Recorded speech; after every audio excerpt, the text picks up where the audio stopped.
The night was silent. The small town slept under a sky filled with stars. But then, something broke the silence. A flash of light, bright and fast, tore across the dark sky. It was not a shooting star. It was something bigger, louder, and more terrifying. People woke from their beds, running to windows and doors. The ground shook for a moment, and a fiery streak burned in the distance beyond the hills. A sound like thunder followed, deep and heavy, shaking every heart in the town. "What was that?" whispered a man holding his child close. Nobody had the answer. Some thought it was a meteor. Some thought it was the anger of the heavens. But soon, whispers turned into fear. Beyond the hills, in the shadows, the thing had landed. Smoke rose from broken metal, twisted like dead branches. From inside that broken shell, something moved, something alive. The creature stepped out slowly. Its body was tall and thin, covered with skin that seemed to shine under the moonlight. Its eyes glowed faintly, not with warmth, but with a cold, strange light. Its movements were slow, careful, but not human. The first person who saw it screamed. That scream spread like fire. A monster! A monster from the stars! Children were pulled inside houses. Doors were locked. Windows were shut tight. Fear ruled the night. The creature stopped at the edge of the hill, looking down at the town. It did not roar. It did not chase anyone. It only stood there, watching with sad, heavy eyes. But no one saw the sadness. They only saw danger. For days, the creature hid in the shadows of the forest near the town. People kept talking about it. Some said it had sharp teeth, others said it could burn a man with one touch. None of this was true, but fear does not wait for truth. Fear creates its own stories. Men carried guns and stood guard at night. Women whispered prayers. Children had nightmares. The creature became the town's shadow, the fear no one wanted but could not escape. And yet, the creature was not hunting. It was not fighting. It was only surviving. Its ship was destroyed, a twisted ruin of fire and metal. The creature had nowhere to go. Alone, wounded and lost, it wandered near the edges of the human world. At night, it walked slowly under the stars, staring at the sky as if searching for something it had lost. Sometimes it looked at the town, lights glowing warm in the distance. It wished to be close, but every time it stepped forward, torches and guns chased it away. Once it walked too near a farm. The farmer saw it and screamed. The creature froze, raising its hands in peace, but the man threw stones. The creature turned and ran. Behind it, the farmer shouted, "Stay away, monster!" The word monster spread quickly. Everyone began to call it that. Nobody dared to think it might be something else. Nobody except one. But that part of the story had not come yet. For now the alien remained alone. Its nights were cold. Its days were empty. It drank from rivers, ate small fruits from the forest. Every sound of a human made it hide. Every torch of fire made it run. And yet, deep inside, it carried no anger, only loneliness. On one night when the moon was full, the creature walked again to the edge of the town. Hidden behind trees, it watched the humans. Families sat together inside warm houses. Laughter escaped from windows. A dog barked. A child cried. Simple sounds of life. Sounds the creature missed. It pressed its long fingers against a tree trunk and lowered its head. Its eyes glowed faintly, but this time not with cold light, but with tears. Nobody saw. Nobody would believe. The town, meanwhile, was drowning in fear. Rumors grew bigger each day. Some said the alien killed animals. Some said it wanted to steal children. Fear made people blind. Fear made people cruel. The mayor of the town called a meeting. "We cannot live like this," he said. "We must protect our homes. We must drive it out, before it is too late." The crowd agreed. They lit torches. They spoke of hunting the creature. They forgot one thing. It had never harmed them. Not once. But fear does not care about facts. Fear wants safety. even when there is no danger. That night the creature stood on a hill, watching the fire of torches below. It knew they wanted it gone. It knew it was not welcome. But where could it go? Its ship was broken, its planet far away. The stars above gave no answer. The creature was truly alone, and yet, not everyone wanted it gone. In one small house near the edge of town, a girl sat by her window. She had seen the same thing everyone had seen: the strange skin, the glowing eyes, the silent figure in the dark. But she had also noticed something no one else had. The creature never attacked. It never fought back. It only ran. It only watched. And in its eyes she had seen not fire, not hatred, but sorrow. She whispered to herself, "Maybe it's not a monster." The night grew darker. The creature walked back into the forest, unaware that someone had seen the truth. Someone who would change everything. The forest was quiet, but inside the shadows the creature moved. It no longer went near the town. The memory of torches and shouting voices still burned in its mind. Every cry of monster echoed like a knife in its chest. It lived now in an old, abandoned building at the edge of the forest. Once long ago humans had used it, but now it was broken, filled with dust and silence. Broken windows let the cold air in. The roof leaked when it rained. But for the creature, it was shelter. It was a place where no one would come. At night the alien sat alone, staring at the broken walls. It remembered its home world. Tall mountains of glass, rivers that glowed in the dark, a sky filled with two suns. Its people, once strong and proud, were gone. War had destroyed everything. Fire and metal had swallowed its world. The alien had escaped in a small ship, carrying nothing but memories.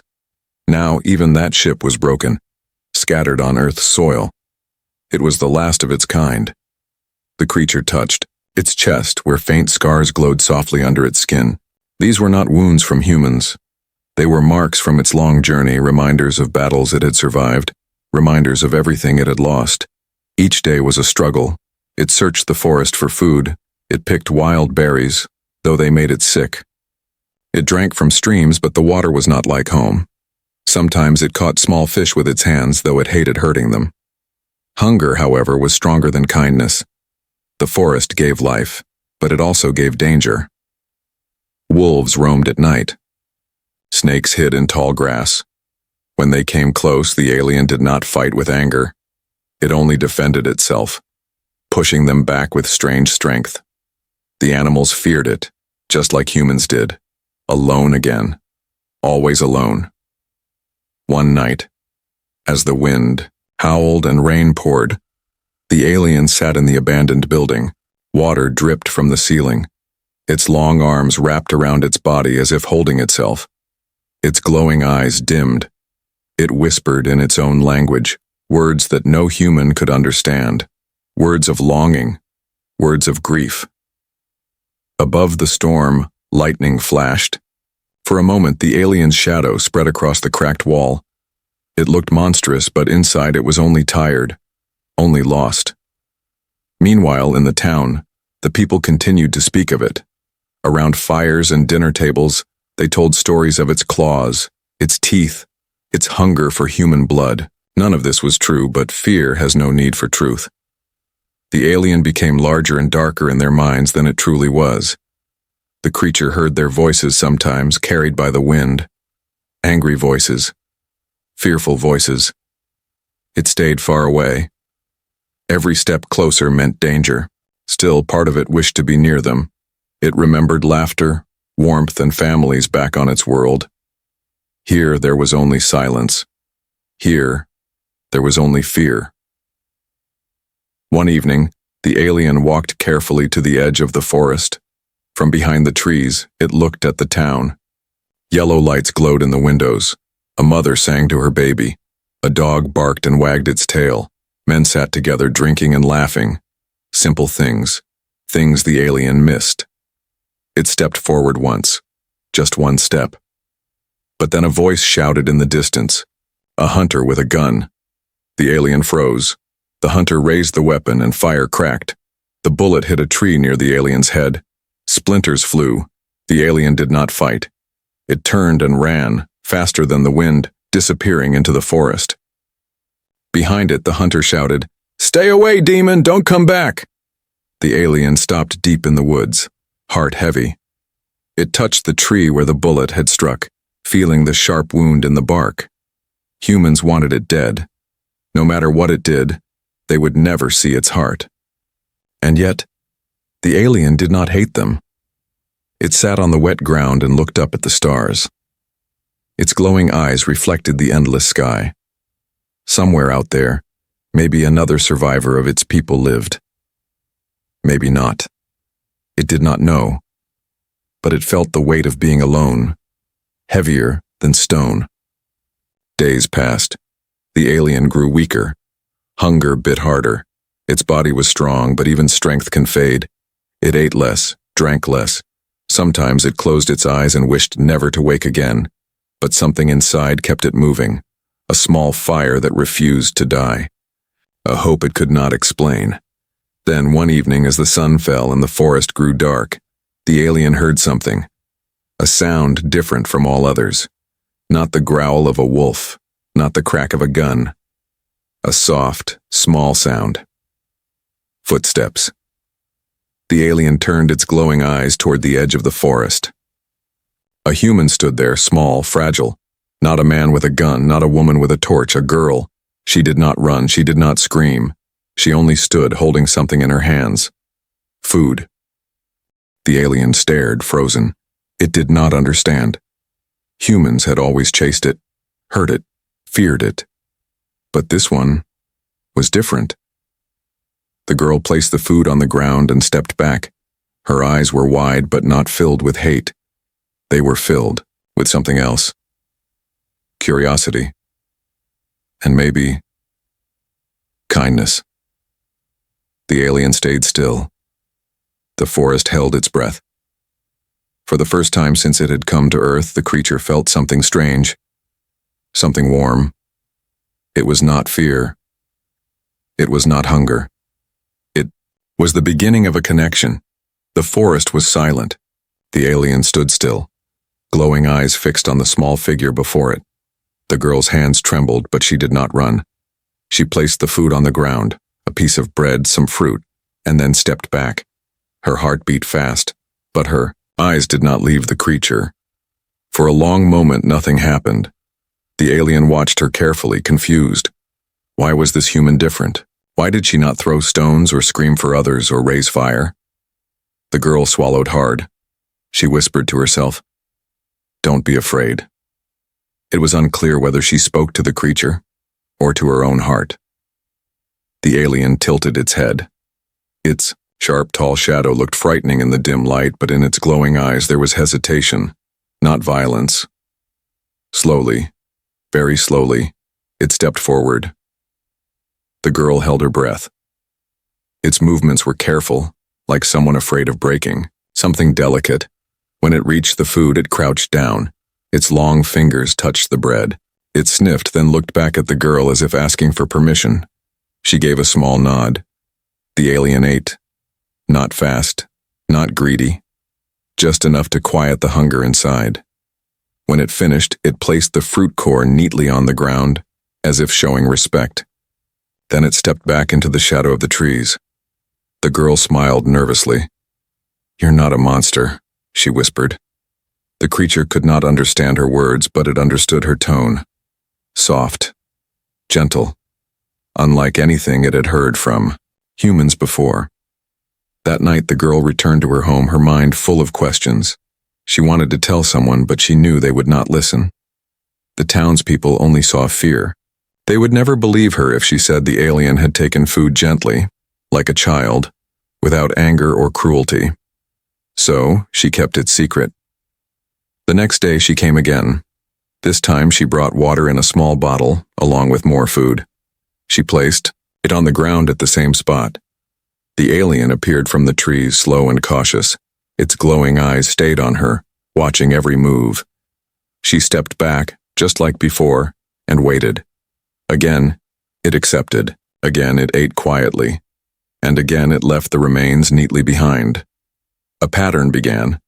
Each evening the girl would sneak away with food and water. Each evening, the alien would come. Neither spoke, but each understood the other in silence. Over time, the distance between them grew smaller. At first, the girl left food and stood far back. Later, she stood closer. Then one night, she sat down on a rock while the alien ate. Her legs shook, but she did not move away. The alien noticed.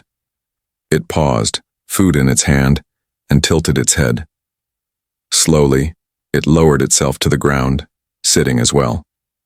Two figures, so different sitting in the same quiet forest.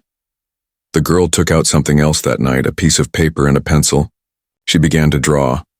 A simple house, a tree, a stick figure with a smile. She placed the drawing on the ground and pushed it gently toward the alien. The creature leaned forward, curious. It picked up the paper, staring at the marks. Its long fingers traced the lines. Then, to her surprise, it reached out and drew too. Not with a pencil, but with its finger on the dirt. Strange symbols. Curves and lines that glowed faintly in the soil. The girl's eyes widened. She didn't understand the symbols, but she understood one thing. It was trying to speak. She laughed softly. Not a laugh of fear, but of wonder. The alien tilted its head again. Its glowing eyes softened just a little.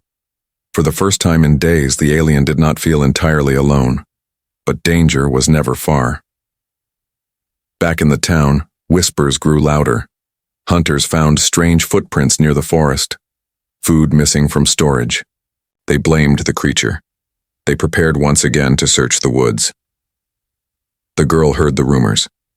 Her heart filled with fear. Not fear of the alien, but fear for it.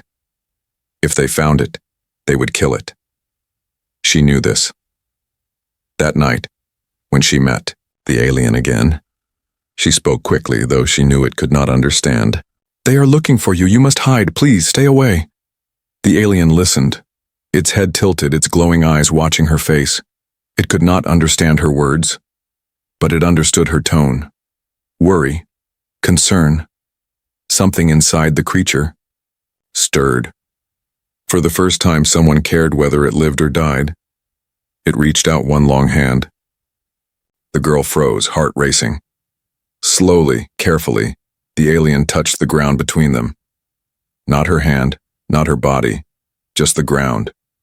A gesture of closeness, but also of respect. The girl, trembling, placed her small hand on the same spot of earth, not touching its hand directly, but close. Almost touching. Two worlds, separated by fear, now connected by a single point of earth.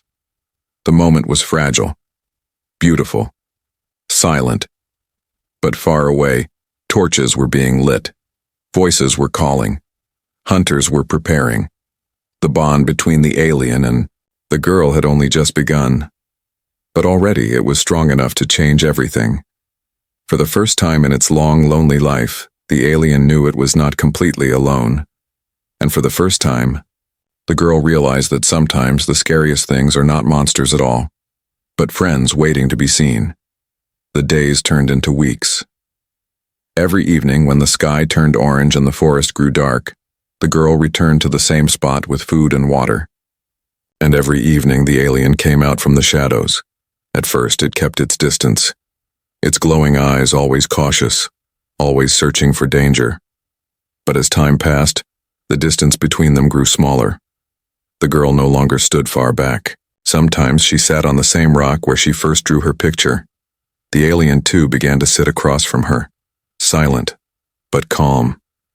They never spoke words. They had no common language. Yet silence itself became their language. The crunch of bread, the scratch of pencil on paper, the sound of breathing in the quiet forest. These things became a kind of conversation. One evening, the girl brought a small lantern. She placed it between them, its soft light glowing against the alien's strange skin. For the first time, she looked closely at its face. Its features were sharp, different from anything she had ever seen. Its eyes still glowed faintly, but under that glow she noticed something else. Sadness. A deep, heavy sadness hidden behind its alien form. "You're not scary," she whispered softly. The alien tilted its head, as if sensing her tone. It reached down and drew in the dirt again.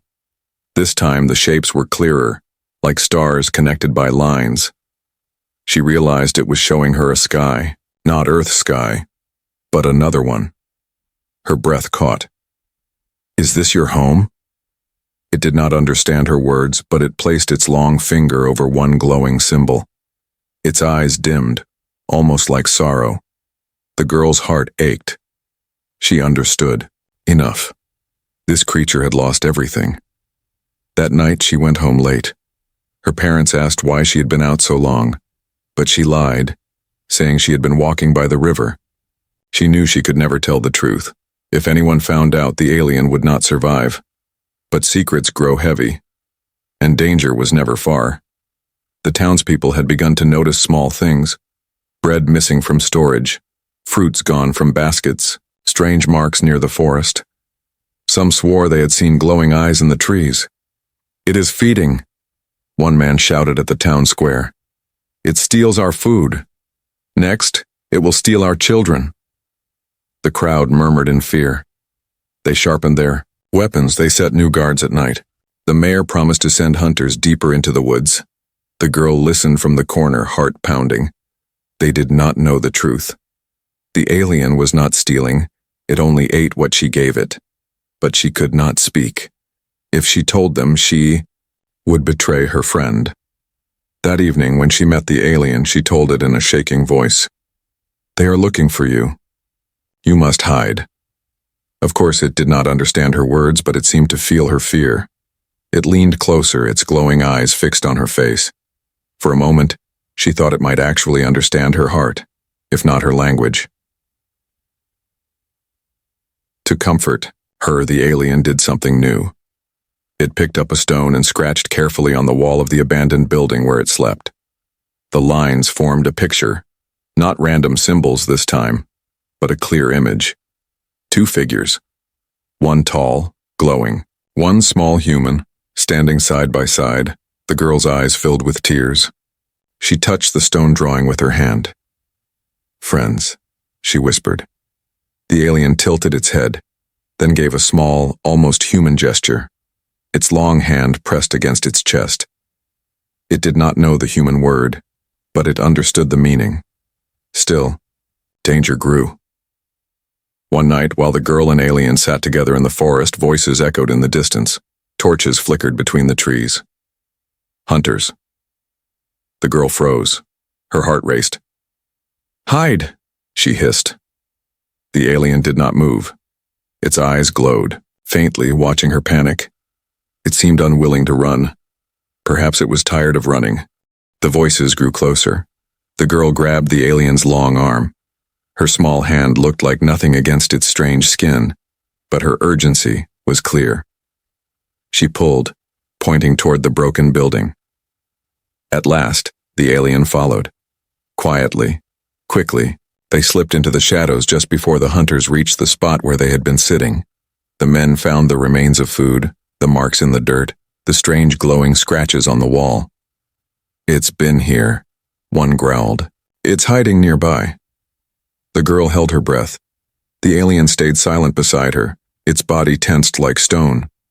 If the hunters found them, it would be the end. But after a long search, the hunters moved on, leaving only threats in the night.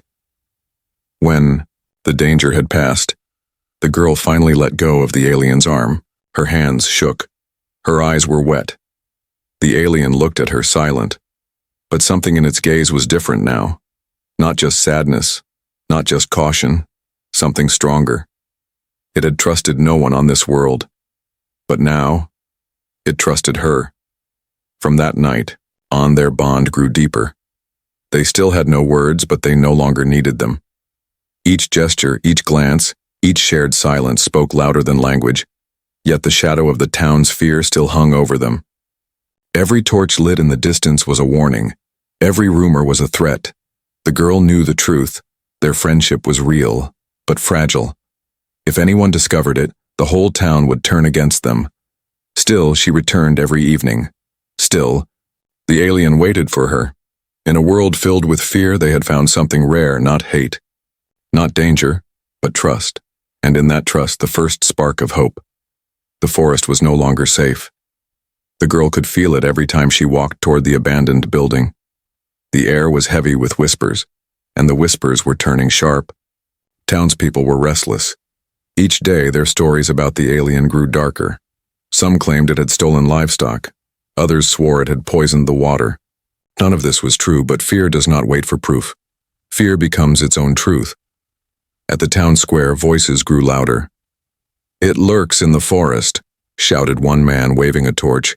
"It waits for the night to take our children." "We should have killed it the moment it appeared," another cried. The mayor raised his hand. "Enough. Tonight we end this. Tonight we hunt the monster." A cheer rose from the crowd. Weapons were lifted high. Men sharpened blades, loaded guns, and tied torches with cloth soaked in oil. Women whispered prayers. Children hid behind, their mothers' eyes wide with dread. The girl stood in the crowd, her small hands clenched into fists. Her heart pounded. She wanted to scream the truth, that the alien was no monster, that it was lonely, harmless, gentle. But she knew no one would listen. If she spoke, they would laugh. If she pushed harder, they would call her cursed, or worse, a traitor. She bit her tongue and said nothing. But inside, fear twisted into determination. She would not let them hurt her friend. That evening she ran to the forest. Her steps were fast, her breath sharp. The sky burned orange as the sun sank, and already she could hear the distant voices of hunters gathering. She reached the broken building and found the alien waiting, as always.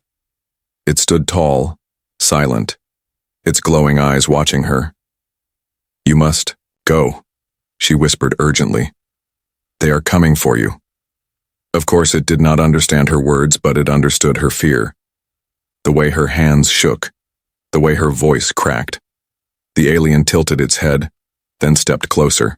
It reached out, placing one long hand against the wall where it had once drawn their picture, two figures standing together. Its glowing eyes dimmed, as if asking, "Leave? Leave you?" The girl's eyes filled with tears. "Please," she begged. "If you stay, they will kill you." But the alien did not move. It was tired of running, tired of hiding. All its life, since the moment it crashed on this world, it had only known fear and rejection. But now, it had found one human who saw it differently. To leave now, to disappear into the forest forever, would mean losing the only light it had found. The girl grabbed its arm, her small fingers clutching tight. "Please!" But before anything more could be done, the sound of voices filled the night. Torches glowed between the trees. The hunters were coming. The girl's heart stopped. She pulled the alien deeper into the building, into the underground cellar where old supplies had once been stored. Dust filled the air as they crouched, in the shadows. Above, the voices grew louder. "Here, tracks. It's close. Don't let it escape." The glow of torches spilled through the broken windows. Shadows stretched across the walls. Boots crunched against the dirt outside. The alien sat still, unmoving, but its glowing eyes betrayed it. The girl quickly cupped her hands over its face. "Please," she whispered, "don't let them see you." The alien stayed silent, breathing slowly, almost human now in its stillness. The hunters searched the ruins. They pushed open doors, kicked broken wood, shouted to one another. The sound of steel scraped against stone. One man stopped near the cellar door. His hand reached for the handle. The girl's heart thundered in her chest. She held her breath. But then another hunter called, "Over here, footprints." The man turned away. The footsteps moved, the voices faded. At last, the glow of torches drifted into the distance. Silence returned. The girl let out the breath she had been holding. Her hands dropped from the alien's face. Her eyes were wet with tears. "You see?" she whispered shakily. "They will never stop. They will never understand." The alien looked at her, silent. Slowly, it raised its hand and touched its chest. Then it pointed at her. Its meaning was clear. "You are the only one who sees me." The girl pressed her hand against her own chest.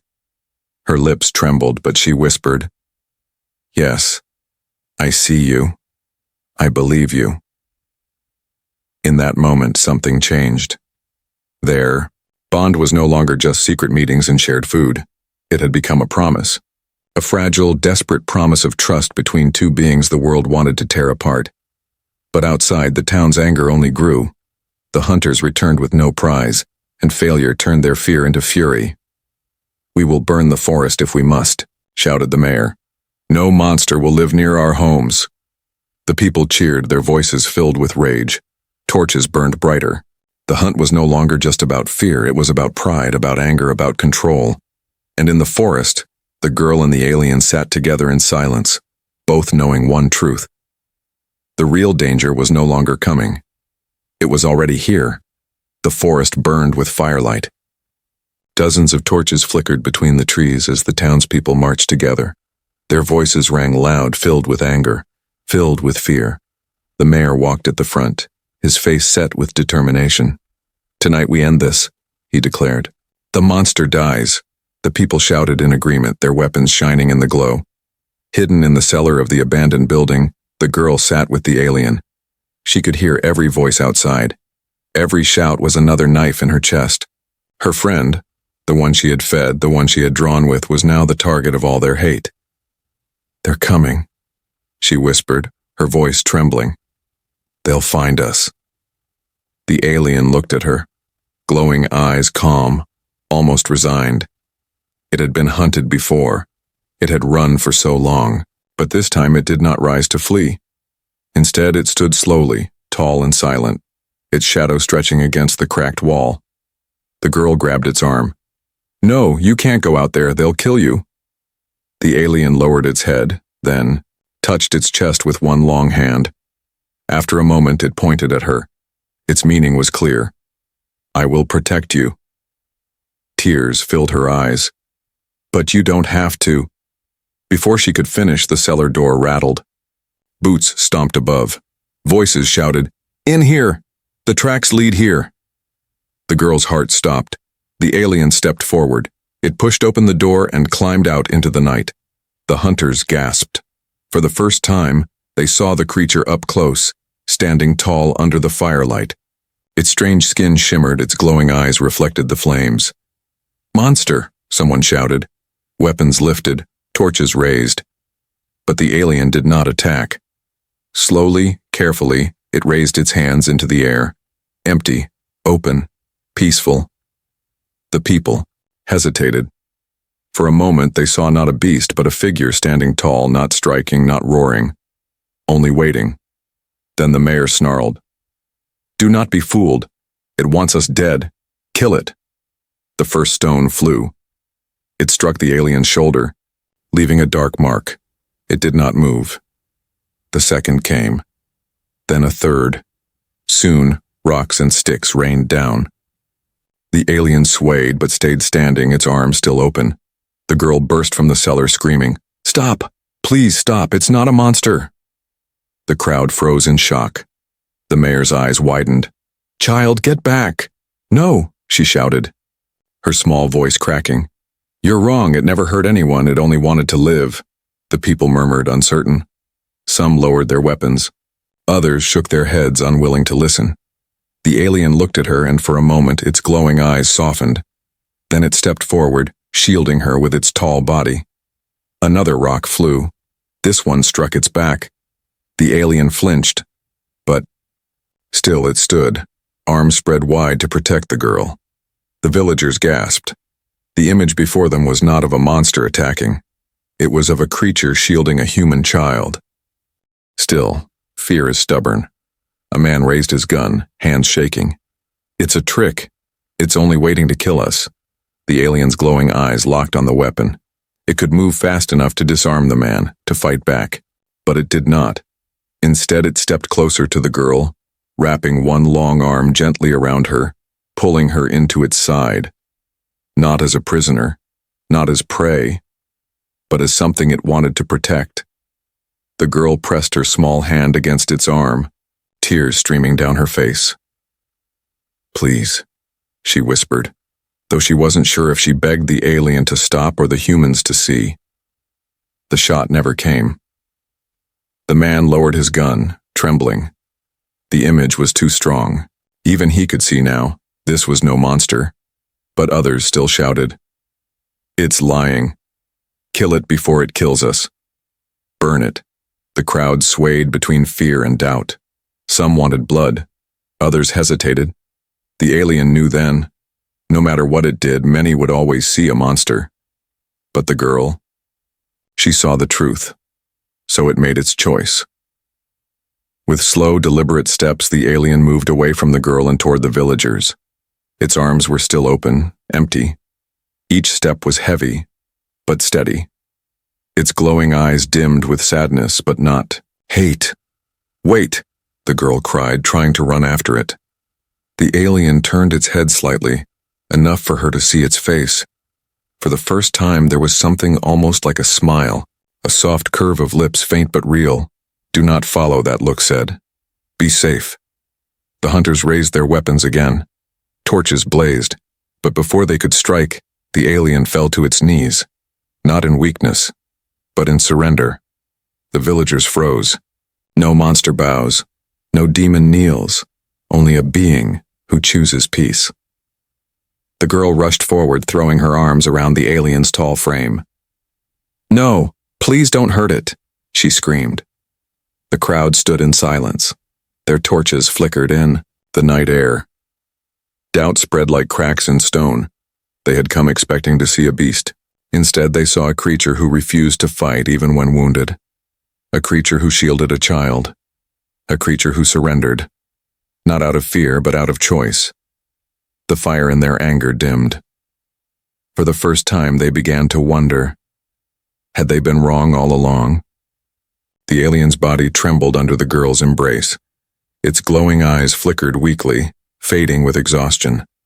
But it did not push her away.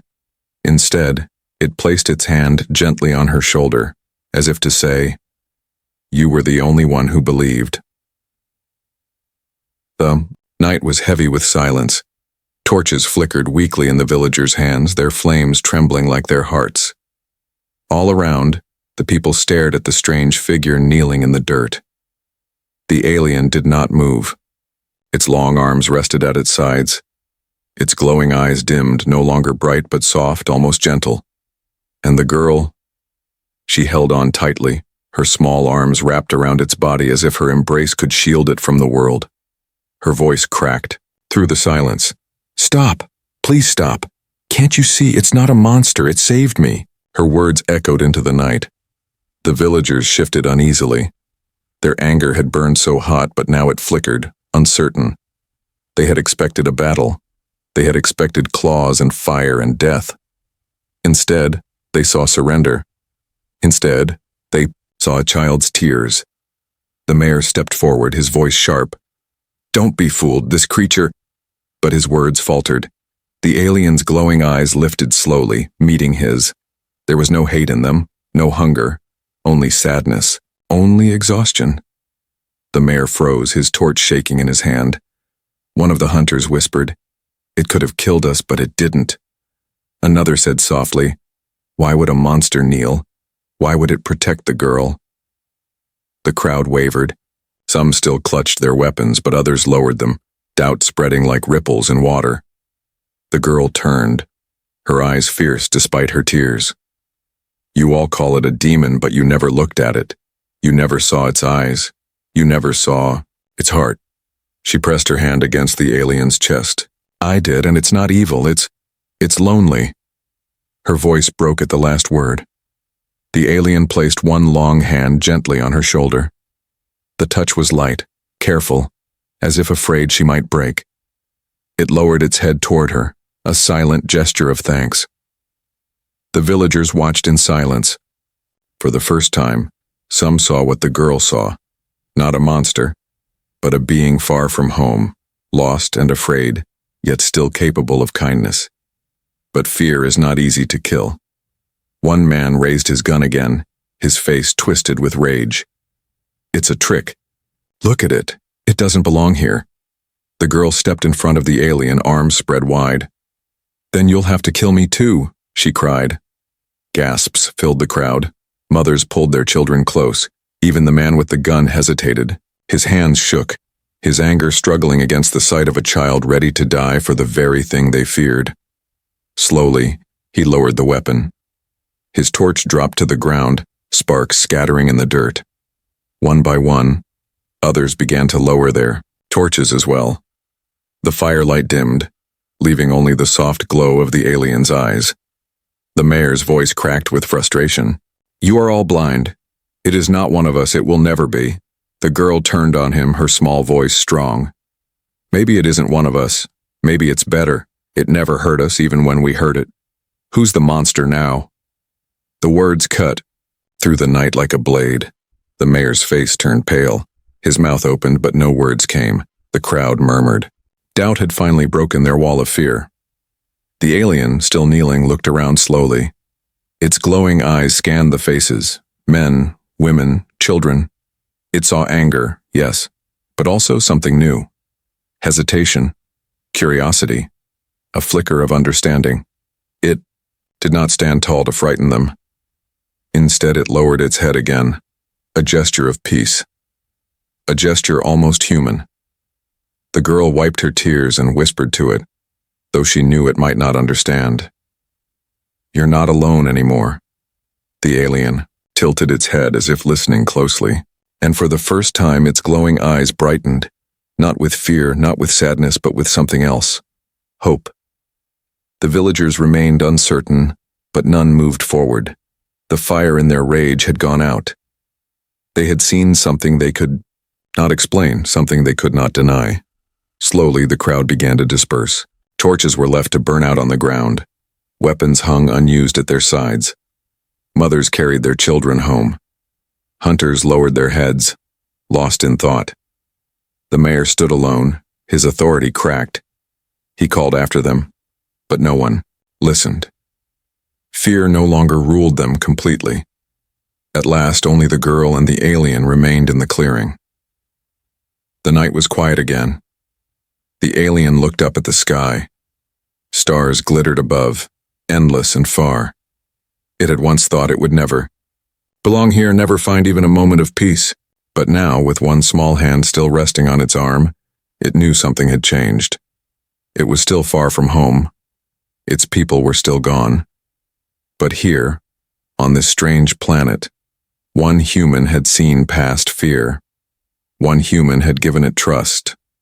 And sometimes, one is enough. The girl leaned close and whispered, We'll figure it out together. The alien closed its eyes briefly. A single tear, faintly glowing, slid down its strange cheek. And under the wide, endless sky, the lonely creature no longer felt completely alone.